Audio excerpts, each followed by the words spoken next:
ইতিমধ্যে দেখা যাচ্ছে যে কলকাতার মেয়র এবং কাউন্সিলর রয়েছেন, ঠিক সেখানে অভিযোগ করা হচ্ছে কাউন্সিলরের নামে যে কাউন্সিলর টাকা তুলেছে, কাউন্সিলর আগুন লাগিয়েছে। পুলিশের তরফ থেকে ইতিমধ্যে সরানো হচ্ছে, দেখা যাচ্ছে পুলিশ যারা বিক্ষোভ করছে তাকে পুলিশ সরাচ্ছে। দেখাই যাচ্ছে ধুমধুমার পরিস্থিতি তৈরি হয়েছে। একদিকে মেয়র কাউন্সিলরকে নিয়ে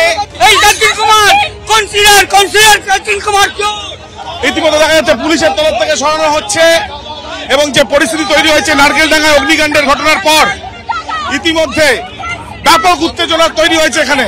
একদিকে মেয়র কাউন্সিলরকে নিয়ে ঘটনাস্থল পরিদর্শনে, অন্যদিকে সাধারণ এখানকার অনেক মানুষ।